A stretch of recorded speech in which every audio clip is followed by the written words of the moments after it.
The Daniel Pearl Education Center at Temple B'nai Shalom recently invited Dr. Bernd Wollschlaeger to share his story about growing up as the son of a Nazi and his journey to Judaism. I grew up with hatred. I'm a child of hatred. And so you will ask yourself, who is he? Where is he from?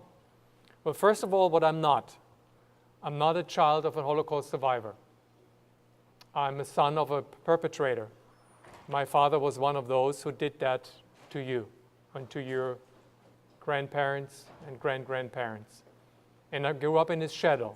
He was my father.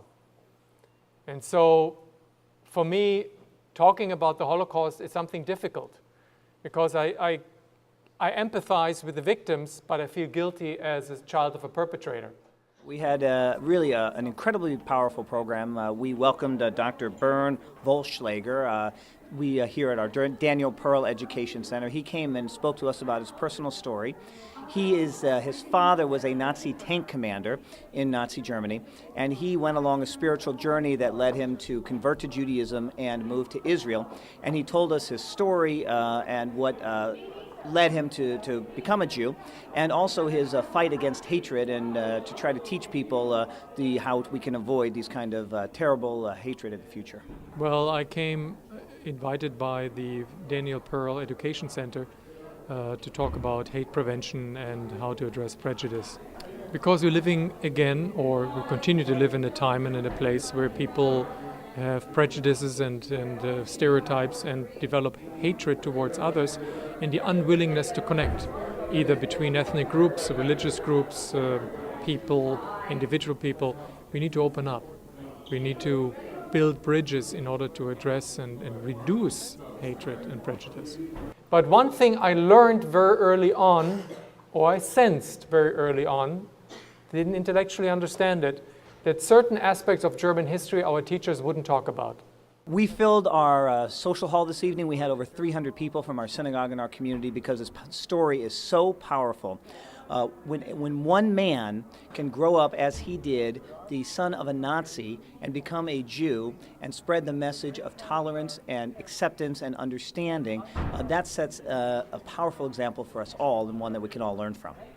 And then my father started to tell me his story because I questioned him so often.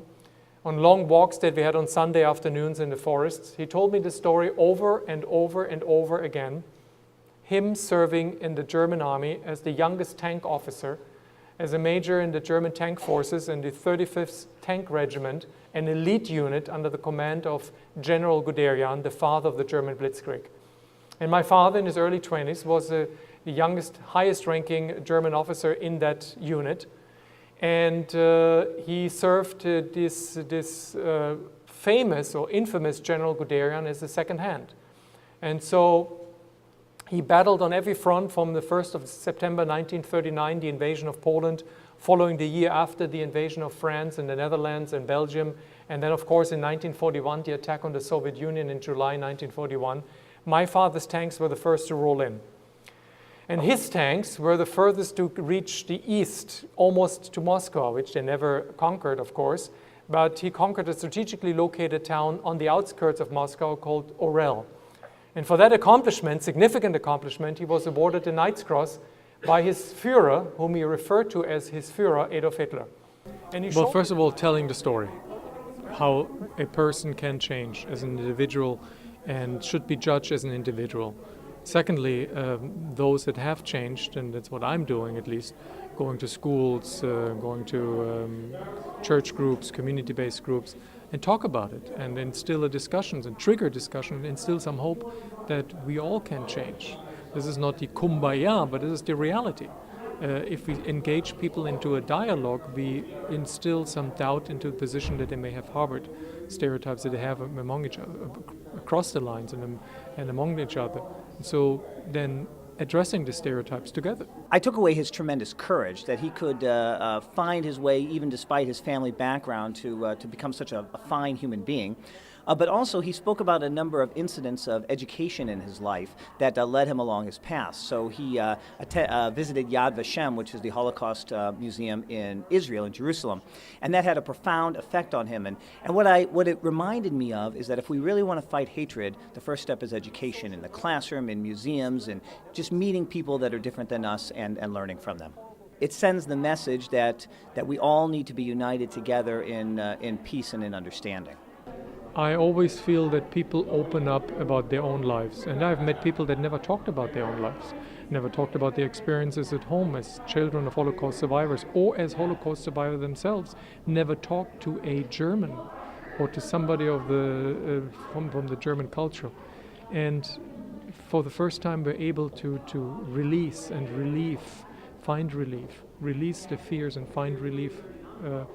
And I got very emotional testimonies, and I always listen.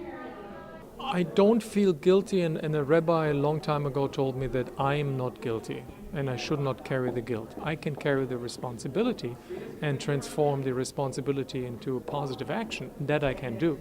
But guilty, I didn't do it. But I was burdened with the responsibility to address it and to deal with it. You're condemned to reside in the shadow of history if you don't face history head on. The only thing what I could do is to step out of the shadow, look back, accept the past as past, and learn its lesson, because I cannot change it. Even if I wanted to, I cannot. And then move forwards with the lessons learned, never to repeat the mistakes again. That is the only thing what I can do and what I can teach you in the next generation and generations thereafter, and your children. That is what you can do. Nothing else. And that's what I'm teaching you. We, as the first generation of young Germans, had to learn our lessons. And so please judge us not as Germans, judge us as individuals who are trying to understand the unimaginable, which we didn't participate in, we are not guilty, we are not responsible for. And according to the Talmud, the son is not guilty not responsible for the sins of the father. Well, I did not write my book in order to be a famous writer. I wrote it down because I needed to write it off my soul. And to give my children a witness, to bear witness and to give them a written report about who their father is and who their own grandfather was, because they never met him. And make them understood that not only their father changed, but they should take this message of hope and this message of hatred prevention forward in their own lives and teach their own children. Our event this evening is just one example of many fine programs that we offer here at Temple B'nai Shalom and the Daniel Pearl Education Center. We'd love to see you. Please come visit our synagogue and visit our website, b'naishalom.com, and we're also on Facebook. You know, it's part of our mission as a synagogue, not only to enhance our Jewish faith, but also to reach out to the community and create events that we can all benefit and learn from. First and most important point is that against all odds, change is possible. In everybody, in every group, and judge individuals and don't judge people where they belong, to whom they belong to. If they belong to the Muslim faith, the Christian faith, or the Jewish faith, we are individuals. And third, speak up when words of hatred are being uttered, because if they fester and they settle, they trigger acts of hatred. So we need to counter them head on by speaking up. And the lessons are very clear that you and I need to learn. Hatred is alive and kicking in us. And when we hear the words of hatred, we need to raise our voices and need to speak up, because if we let hatred prevail, it will have results. Each of us can do that every single day, every single time. And hopefully I gave you some glimmer of hope and understanding that not all is lost, that people can change. Thank you very much.